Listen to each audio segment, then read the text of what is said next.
Part 1, the silent power you've been ignoring. There's a hidden power inside you right now, and chances are you're not using it. It's not brute strength. It's not your intelligence. It's not even your talents or skills. It's silence. Strange, right? In a world where everyone's fighting to be seen, to be heard, where people are screaming their opinions online just to get 5 seconds of attention, silence doesn't sound powerful. It sounds weak. It sounds passive.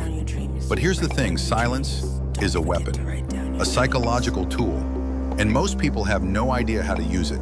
Nietzsche, that Nietzsche, once said something that's haunted me ever since I read it. Silence is worse.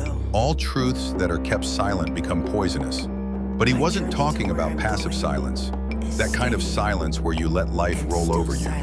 Nietzsche was talking about the silence of someone who knows, someone who has the power to speak, but chooses not to. Someone who understands that when you hold back, when you stop giving people access to your thoughts and emotions, that's when you become dangerous. Why? Because most people can't stand silence.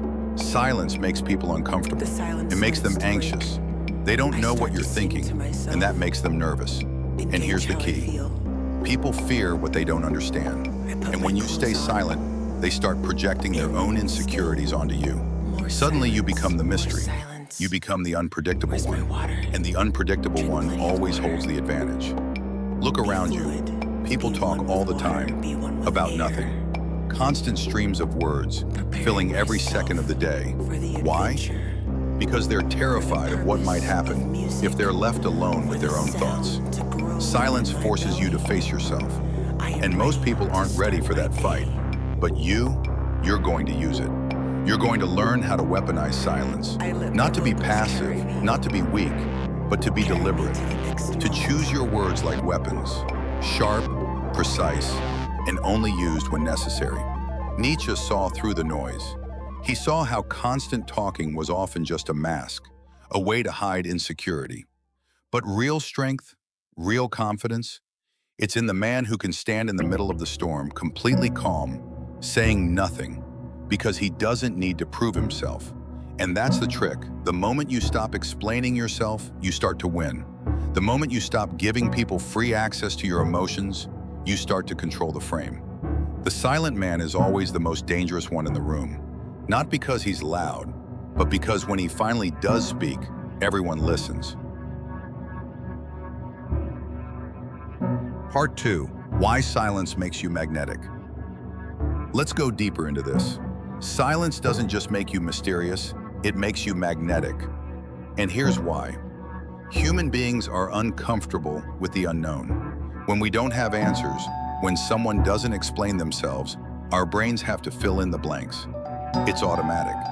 And the more someone holds back, the more we obsess over what they're thinking. Silence triggers that instinct. Think about it.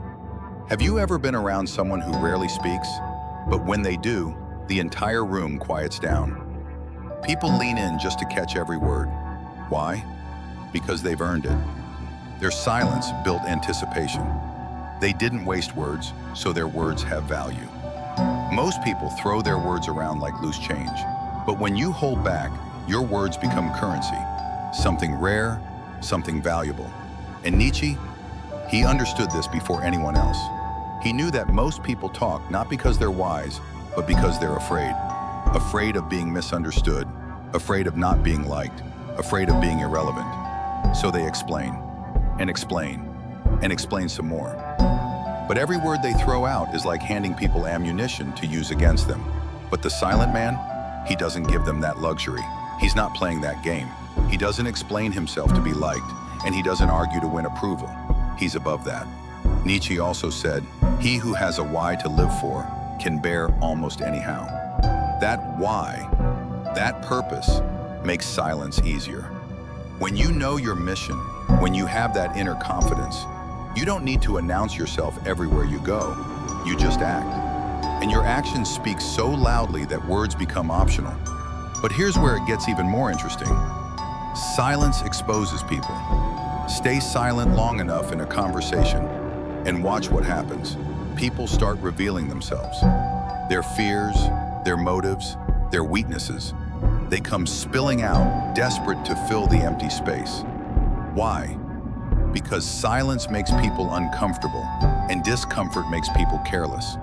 That's when you learn everything you need to know. Now, this doesn't mean you walk around mute like some kind of movie villain. That's not the point. The point is that you don't speak unless there's power behind your words. You don't fill silence just to avoid awkwardness. You embrace the awkwardness because it works in your favor. Silence makes you unpredictable. Unpredictability makes you powerful. And in a world addicted to noise, the person who can sit quietly, confidently, is dangerous. And here's the best part. When you finally decide to speak, your words will cut deeper than any argument could. Part 3. Turning silence into real-world power. All right, so now you know silence is powerful. But how do you actually use it? How do you make silence a real part of your life, not just some cool philosophical idea? It starts with one word: discipline. Silence is not just the absence of noise. It's the presence of control. It's about not needing to fill the air just because you feel uncomfortable. It's about resisting that twitch, that urge to explain, justify, or argue back when someone pushes your buttons. Think about arguments you've had in your life. How often did it spiral into chaos because you felt the need to defend yourself, to clarify, to correct them? But what happens when you don't take the bait, when you just sit there calmly, letting their words hang in the air unanswered? They start to unravel. They start to question themselves. They get frustrated because they want you to play their game and you won't. That's how you win without even lifting a finger. But it's not just about arguments or debates. It's also about your daily presence. The less you say, the more weight your words carry. Speak once and people lean in. Speak twice and they remember. Why? Because you didn't flood them with noise. You gave them something rare. And rare things are valuable by nature. Nietzsche understood that silence isn't just psychological, it's spiritual. It's about guarding your inner world. He knew that the more you speak, the more you give away pieces of yourself. Your intentions, your vulnerabilities, your strategies, all laid out for others to dissect and judge. But silence is a fortress. And here's something you don't hear often. The people who really succeed in life, the ones who dominate their field, they're usually the ones who know when to speak and when to shut up. They don't argue online for attention. They don't explain themselves to people who won't understand anyway.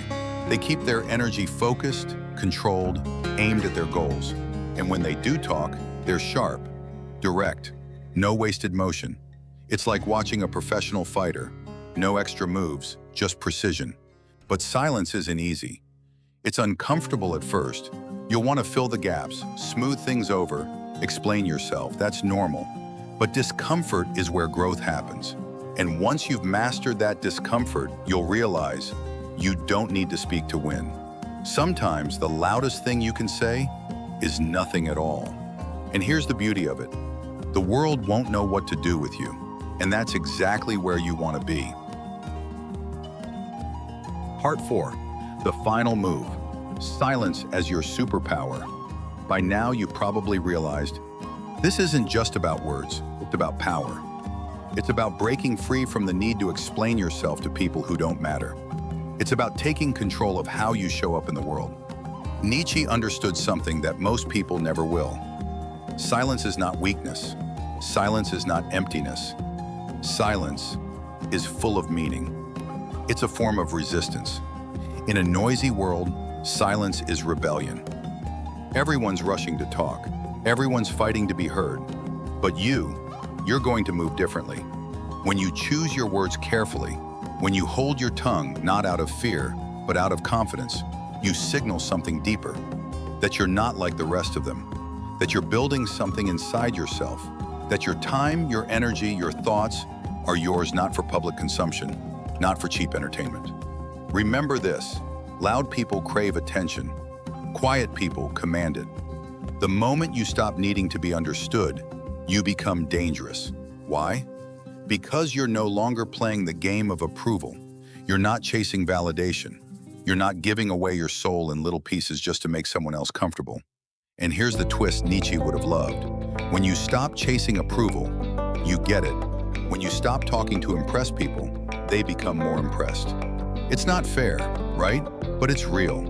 People respect what they can't easily access. And that's why silence makes you scarce.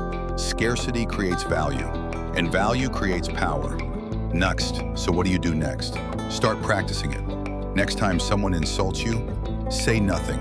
Next time you feel the urge to overshare, pause. Next time someone tries to drag you into their drama, don't play. Let them spin. Let them panic. Let them wonder. And then, speak only when it matters.